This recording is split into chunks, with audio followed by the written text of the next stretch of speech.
Account में हमारा जो टॉपिक था, first topic unit and output costing में cost sheet and statement of cost, ये हमारा कंप्लीट हो चुका है टॉपिक। इसमें मैंने 7 वीडियो डाली हैं इसकी।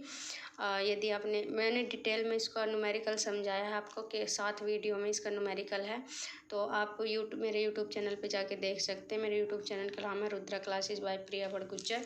आज हम न्यू टॉपिक स्टार्ट करेंगे और टॉपिक का नाम है टेंडर प्राइस, मतलब unit and cost output costing tender price. अब टेंडर प्राइस को हिंदी में कहते हैं निविदा मूल्य।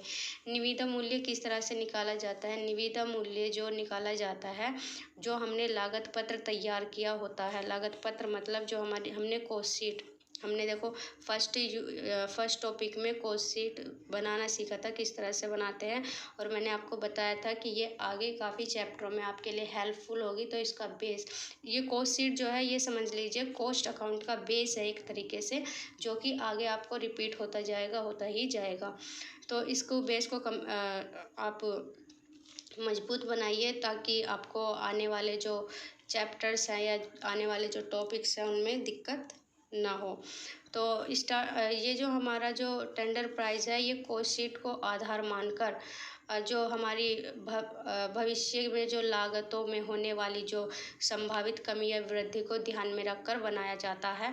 मतलब जो पॉसिबिलिटी है कमी की या वृद्धि को ध्यान में रखकर की जाती है। इसके लिए हम सबसे पहले लागत पत्र तैयार करते हैं। लागत पत्र मतलब कॉस्ट शीट।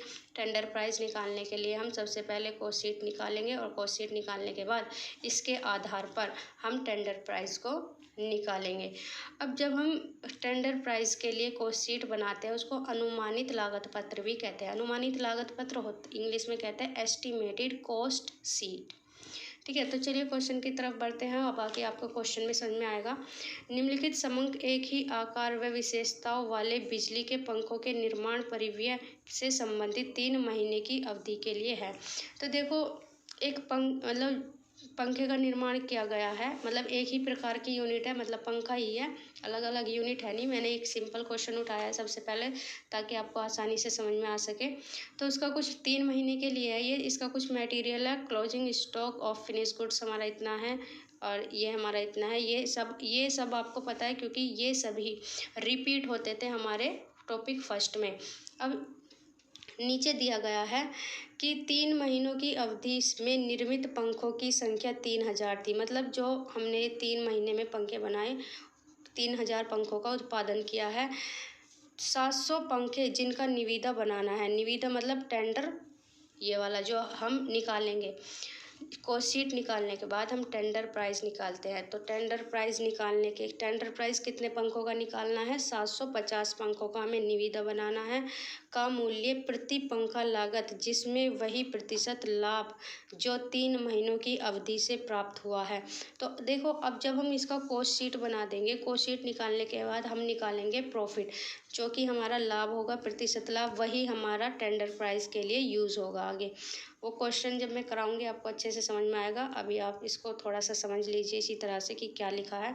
तो चलिए सबसे पहले हम बनाते हैं cost sheet. Cost sheet same वैसे बनेगी जैसे हमने आपको टॉपिक फर्स्ट में बताई थी कि कॉस्ट शीट किस तरह से बनाते हैं। सबसे पहले आता है हमारा रॉ मटेरियल कंज्यूम निकालते हैं, और मटेरियल कंज्यूम निकालने के लिए हमें चाहिए होता है stock of raw material, purchase of material, और लेस करते हैं हम क्लोजिंग स्टॉक ऑफ मटेरियल। अब देखिए यहाँ पे मैंने यहाँ पे कॉस्ट शीट बना लिया है। मैंने इसलिए पहले बना लिया है क्योंकि मैं ये चीज़ें आपको पहले सिखा चुकी हूँ, तो आप इसमें ज़्यादा कन्फ्यूज ना हो। तो देखो, जो हमारी कॉस्ट शीट की इन्फॉर्मेशन है केवल यहाँ तक है। उसके बाद ये टेंडर प्राइस की इन्फॉर्मेशन दी गई है नीचे, तो इसको हमें अभी नहीं देखना है। केवल हमें ये देखना है कि कॉस्ट शीट की जो इन्फॉर्मेशन है वो क्या है। तो सबसे पहले हम लिखेंगे, जो हम मटेरियल कंज्यूम निकालते हैं, तो stock of raw material, opening stock of raw material हमें कितना दिया गया है। देखो, अब यहाँ पे ये ओपनिंग तो लिखा नहीं, लेकिन यहाँ डेट तो लिखी है फर्स्ट। अब 1 अक्टूबर हो, अप्रैल हो, मई हो, जून हो, जुलाई हो, अगस्त हो, कुछ भी हो, लेकिन डेट यदि फर्स्ट है तो वो ओपनिंग स्टॉक कहलाएगा, और यदि डेट 31 है वो हमारा क्लोजिंग कहलाएगा। तो opening stock of raw material कितना है? 5000। तो हमने यहाँ डाल दिया opening stock of raw material 5000। इसमें प्लस करेंगे हम purchase of material, purchase of material हमें नीचे दिया गया है, ये है 32,500। तो हमने यहाँ डाल दिया 32,500। इस ओपनिंग स्टॉक में हम इसको ऐड करेंगे तो हमारा आ जाता है। अब लेस करेंगे हम closing stock of raw material. यहाँ मैंने क्लोजिंग नहीं लिखा है क्योंकि मैंने यहाँ डेट लिखी है, और ना ही मैंने यहाँ ओपनिंग लिखा क्योंकि मैंने यहाँ डेट लिखा है। यदि मैं डेट नहीं लिखती तो मैं लिखती opening stock of raw material and closing stock of raw material. यहाँ देखेंगे closing stock of raw material हमारा है 3500, तो हमने यहाँ माइनस कर देंगे। तो 37,500 में से 3500 माइनस करेंगे तो हमारा निकल के आता है मटेरियल कंज्यूम 34,000। उसके बाद हम निकालते हैं प्राइम कोस्ट। प्राइम कोस्ट निकालने के लिए हमें चाहिए वेजिस। अब वेजिस यहाँ दी गई है या डायरेक्ट एक्सपेंस दिए गए, देखिए यहाँ वेजिस दी गई है कितनी 75,000 की, तो हम लिख देंगे फैक्ट्री वेजेस आ जाएगा 75,000। मटेरियल कंज्यूम में 75,000 को ऐड करेंगे तो हमारा आ जाता है प्राइम कोस्ट। प्राइम कोस्ट निकालने के लिए हम निकालते हैं वर्क कोस्ट। अब वर्क कोस्ट निकालने के लिए चाहिए हमें वर्क ओवरहेड। वर्क ओवरहेड चाहिए या फैक्ट्री ओवरहेड, लेकिन इसमें कुछ नहीं दिया तो हमने देखो ये छोड़ दिया। उसके बाद हम निकालते हैं वर्क कोस्ट के बाद कॉस्ट ऑफ प्रोडक्शन। यहाँ वर्क कॉस्ट मैंने क्यों नहीं लिखा, क्योंकि वर्क कॉस्ट का कोई भी आइटम हमें नहीं दिया गया है यहाँ पे, तो मैंने उसको छोड़ दिया है, यहाँ से कट कर दिया है। तो यहाँ देखिए हमें निकालना है cost of production. Cost of production कह लो या ऑफिस कॉस्ट कह लो। ऑफिस कॉस्ट के अंतर्गत मैंने सभी मटेरियल आपको लिखवा रखा है, आप टॉपिक फर्स्ट देख सकते हैं डिटेल में इसकी कि कॉस्ट शीट किस तरह से बनती है। तो यहाँ देखिए इनडायरेक्ट चार्ज दिया गया है हमें। इनडायरेक्ट चार्ज हमारा कितना है 12,500, तो इनडायरेक्ट चार्ज हम डाल देंगे 12,000। प्राइम कॉस्ट में इसको ऐड कर देंगे तो हमारा कॉस्ट ऑफ प्रोडक्शन आ जाता है निकल के। उसके बाद हम निकालते हैं कॉस्ट ऑफ गुड्स सोल्ड, और कॉस्ट ऑफ गुड्स सोल्ड के लिए चाहिए हमें opening stock of finish goods and opening closing stock of finish goods. लेकिन यहाँ पे opening stock of finish goods नहीं दे रखा है, केवल और केवल closing stock of finish goods दे रखा है। यदि ओपनिंग होता तो हम प्लस कर देते, ये तो आप सब जानते ही हैं, और क्लोजिंग होगा तो हम माइनस कर देंगे। तो यहाँ देखिए क्लोजिंग स्टॉक दे रखा है, यहाँ पे closing stock of finish goods ये 20,250 का, तो यहाँ से इसको माइनस कर देंगे cost of cost of production में से closing stock of finish goods को माइनस करेंगे तो हमारा कॉस्ट ऑफ गुड्स सोल्ड निकल के आ जाएगा इतना। अब देखिए या तो हमें प्रॉफिट दिया होगा या हमें सेल दिया होगा, तो यहाँ देखते हैं हमें क्या दिया है। सबसे नीचे देखिए यहाँ सेल दिया गया है। यदि हमें सेल दिया गया तो हम प्रॉफिट निकाल लेंगे, और यदि हमें प्रॉफिट दिया गया है तो हम सेल निकाल लेते हैं। अब वो निकालते कैसे, आप ये जानकारी आपको तो है ही, क्योंकि मैं पहले बता चुकी हूँ बाकी वीडियो में, जो मैंने भी 7 वीडियो बनाई है फर्स्ट टॉपिक की। तो यहाँ मैंने डाल दिया सेल। यदि मैं टोटल ये जो हमारे लास्ट अमाउंट आती है, चाहे ये कॉस्ट ऑफ गुड सोल्ड हो लास्ट, या कॉस्ट ऑफ प्रोडक्शन हो, या कॉस्ट ऑफ सोल्ड हो, यही हमारी टोटल कॉस्ट कहलाती है। मतलब खर्चा कितना हुआ 3,000 पंखे बनाने में, क्योंकि हमारी यूनिट सबसे पहले हम डालते हैं, या यूनिट हमारी कितनी थी, कितने बनाए थे हमने पंखे, 3,000 पंखे की निर्मित की थी। निर्मित करना मतलब उनको बनाना, कितने बनाए थे 3,000, तो आउटपुट हो जाएगा हमारा 3,000। तो 3,000 पंखे बनाने में 1,01,250 की लागत आई है, और ये पंखे इतने में बिके हैं तो हमारा प्रॉफिट हुआ या लॉस हुआ, तो हमें प्रॉफिट हुआ, क्योंकि कम में बनाए ज़्यादा में बिके तो हमें प्रॉफिट होगा, तो इसमें से इसको घटा देंगे तो ये आ जाएगा प्रॉफिट। अब यहाँ पे देखिए यहाँ कुछ इन्फॉर्मेशन दे रखी है कि जो प्रति पंखे लागत जिनमें वही प्रतिशत लाभ जो 3 महीनों की अवधि में प्राप्त हो सके को प्रदर्शित करते हुए। तो ये जो हमें प्रतिशत निकालना है, अब ये हमारा इसमें काम आएगा जब हम टेंडर प्राइस निकालेंगे, तो हमें प्रतिशत निकालना होगा प्रॉफिट का। तो percentage of profit on sale, ये हमें निकालना है। इसका फॉर्मूला होता है profit into 100 divide by selling price. तो हमारा प्रॉफिट कितना है, क्योंकि प्रॉफिट का परसेंटेज निकालना है किसके द्वारा, सेल के द्वारा, तो ये लेंगे यहाँ से प्रॉफिट इंटू 100 और divide by selling price. Selling price है हमारा ये, यहाँ एक ज़ीरो और आएगी, क्योंकि इस जीरो से ये वाले जीरो डिवाइड और इससे ये वाला डिवाइड, तो हमारा बचेगा 10%। जो हमारा प्रॉफिट आया है वो 10% आया है। अब हम बनाते हैं, देखिए इसकी यहाँ पर यूनिट, क्योंकि कॉस्ट शीट बनाई है तो पर यूनिट निकालना जाहिर बात है। तो जो हम यूनिट निकालेंगे, आपको पता है जितना हमने पंखे बनाए हैं उससे डिवाइड कर देंगे इस अमाउंट को, तो हमारे पर यूनिट निकल के आ जाएगा। पर यूनिट का मतलब वैसे तो आपको पता है, लेकिन मैं फिर से बता देती हूँ। पर यूनिट का मतलब क्या है कि एक पंखा बनाने में हमारा जो रॉ मटेरियल लगा है वो 11 रुपये 33 पैसे का लगा है। एक पंखा बनाने में जो हमारी प्राइम कॉस्ट लगी है वो हमारी 36.33 रुपये लगी है। ठीक है, एक पंखा बनाने में जो हमारा इनडायरेक्ट चार्ज लगा है वो 4 रुपये 17 पैसे लगे, इसका मतलब ये होता है। ठीक है, अब यहाँ से हम देखेंगे कि कॉस्ट शीट के द्वारा टेंडर प्राइस किस तरह से बनाया जाता है। यहाँ मैंने देखिए इसका फॉर्मेट बना लिया है कि एस्टिमेटेड कॉस्ट शीट शोइंग, मतलब ये शो करती है कॉस्ट शीट कोटेशन प्राइस या टेंडर प्राइस। इसको हम कोटेशन प्राइस भी कह सकते हैं या टेंडर प्राइस, जो कि टेंडर प्राइस कितने पर बनेगा हमारा 750 फैन के लिए। अब देखिए जो हमारा फॉर्मेट देखिए इसमें वही रहता है जो कॉस्ट शीट का होता है, लेकिन जो उसमें क्लोजिंग स्टॉक या ओपनिंग स्टॉक होते हैं वो टेंडर प्राइस में मैटर नहीं करते, क्योंकि हमें मेन पॉइंट लेने होते हैं। जिस तरह से जैसे यदि हम अलग अलग निकालें तो ज़्यादा टाइम लगेगा, लेकिन यदि हम इसकी टोटल अमाउंट ले लें, जैसे रॉ मटेरियल, आपका फैक्ट्री वेजेस हो गया या इनडायरेक्ट चार्ज हो गया, ये नहीं लेंगे हम closing stock of finish goods, क्योंकि हमें जो देखना है केवल और केवल प्रॉफिट देखना है। ये नहीं देखना कि हमारे पास माल कितना रह गया या हमने बेचा कितना, ये हमें नहीं देखना। हमें ये देखना है जो इसके मेन पॉइंट है। आप देखिए किस तरह से हम इसको निकालेंगे। सबसे पहले हम लिखेंगे मटेरियल, क्योंकि जो सबसे पहला टॉपिक है हमारा इसमें यहाँ है रॉ मटेरियल, तो हम लिखेंगे रॉ मटेरियल यहाँ पे। यहाँ देखिए हमने लिख लिया है रॉ मटेरियल। अब देखेंगे कि रॉ मटेरियल है कितना। रॉ मटेरियल हमारा जो कॉस्ट शीट के अकॉर्डिंग है वो है हमारा 34,000, तो हम यहाँ लिखेंगे 34,000। अब कितने पंखों के लिए निकालना है? 750 के लिए, लेकिन हम इसकी पर यूनिट निकालेंगे। यदि हमें एक यूनिट का पता होगा कि एक यूनिट कितने की बनी है, तो हमें पता चल जाता है कि 750 यूनिट कितने रुपए की बनेगी। तो यदि मैं इसको 3000 से डिवाइड कर दूं, क्योंकि ये जो रॉ मटेरियल है, ये रॉ मटेरियल जो 34,000 आया है 3000 पंखों के द्वारा आया है। यदि मैं 3000 से इसको डिवाइड कर दूं तो मुझे एक पंखे का मूल्य पता चल जाएगा रॉ मटेरियल का, और मल्टीप्लाई कर दूं यदि मैं 750 से, तो मुझे पता चल जाएगा कि 7 से 50 पंखों के लिए रॉ मटेरियल की कितनी आवश्यकता है। तो इसका जो आएगा हमारा 8500 आ जाएगा। और ये यदि मैं डिवाइड करूँगी इससे, तो ये आ जाता है मैं 11.33।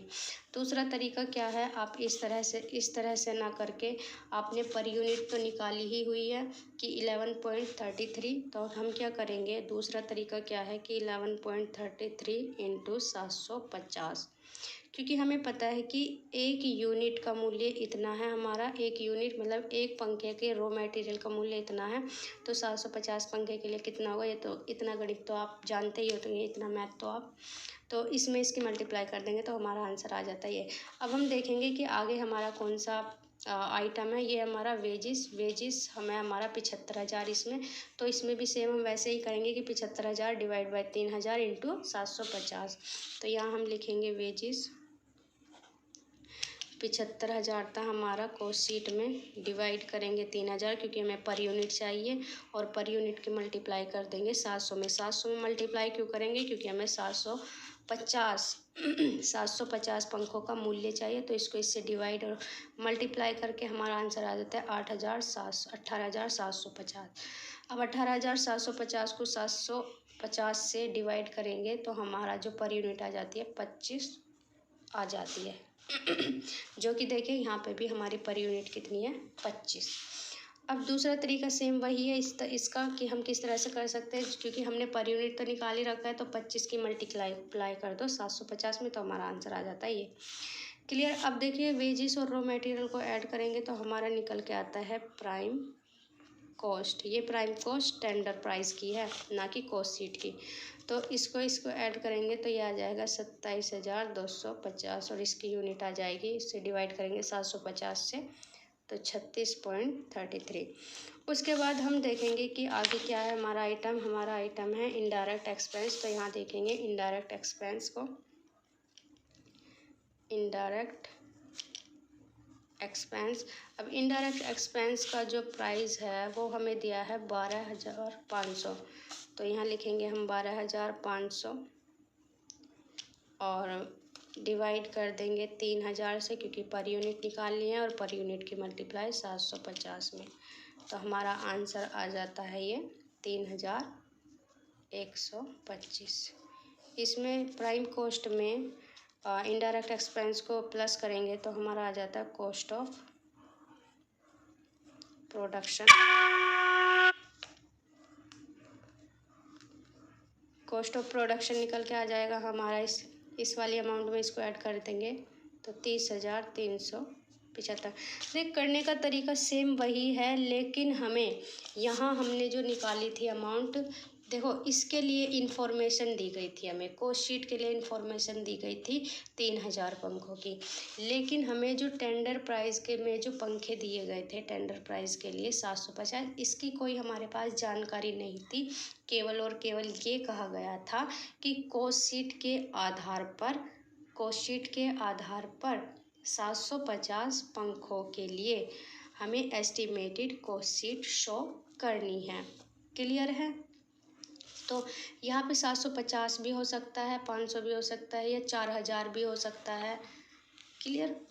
लेकिन जो जैसे हमने कोस्ट शीट बनाया सेम उसी तरह से हम टेंडर प्राइस बनाते हैं, लेकिन जो यूनिट यहाँ 3,000 है, यहाँ 750 हो गई।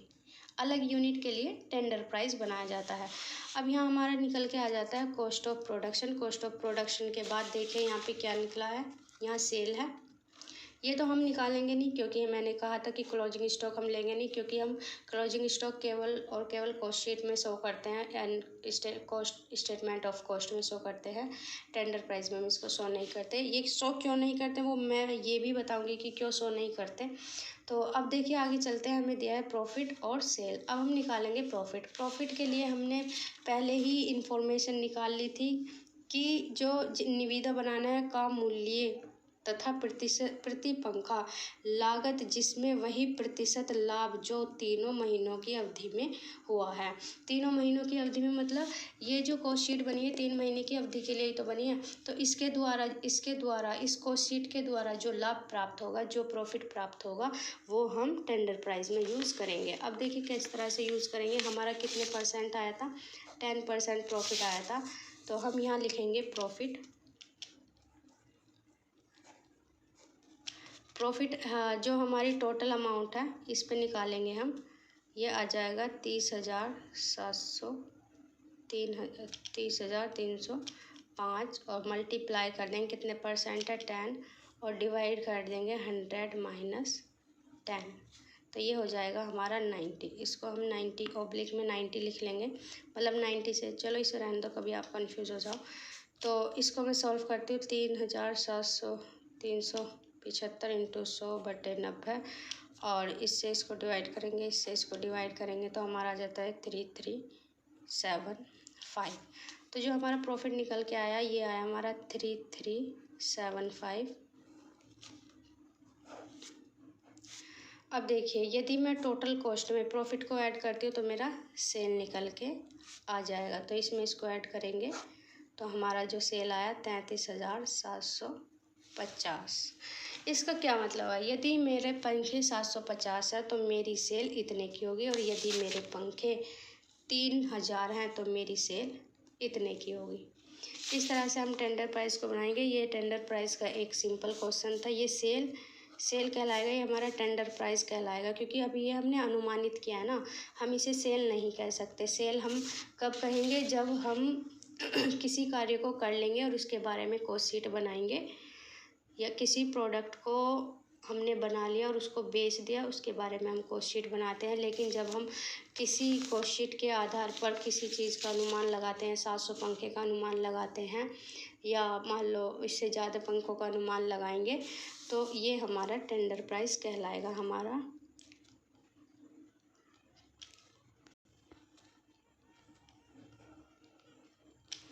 टेंडर प्राइस हमारा या कोटेशन प्राइस कहलाएगा। क्लियर? तो इस तरह से हम टेंडर प्राइस को बनाते हैं, और सबसे पहले हम कॉस्ट शीट बनाएंगे। कॉस्ट शीट के आधार पर ही हम टेंडर प्राइस को बनाएंगे। आप इसका पहले तो आप इसके क्वेश्चन का स्क्रीनशॉट ले लीजिए और फिर इसको सॉल्व कीजिए। अब आप इसके कॉस्ट शीट का स्क्रीनशॉट ले लीजिए, और अब टेंडर प्राइस का इस तरह से हम टेंडर प्राइस को शो करेंगे। अब ये इसका सिंपल क्वेश्चन है, आगे आगे थोड़ी इसमें डिफ़िकल्टी होती जाएगी, लेकिन मैं उन्हीं डिफ़िकल्टी को आसान बना दूंगी। वीडियो अच्छी लगी तो लाइक कीजिए, शेयर कीजिए और कमेंट भी कीजिए। और मैं आपके लिए एक क्वेश्चन दे रही हूँ, उसको आप सॉल्व करना और उसका आंसर मुझे कमेंट बॉक्स में लिखना। आप आंसर कमेंट बॉक्स में नहीं लिखते हैं, प्लीज़ आंसर कमेंट बॉक्स में शो कीजिए, ताकि मुझे अच्छा पता चल सके कि हाँ बच्चे वीडियो ले रहे हैं मेरी। और लाइक कीजिए प्लीज़। ये क्वेश्चन है आपके लिए, आप इसका स्क्रीनशॉट ले लीजिए और इसका आंसर मुझे कमेंट बॉक्स में सेंड कीजिए। Thank you.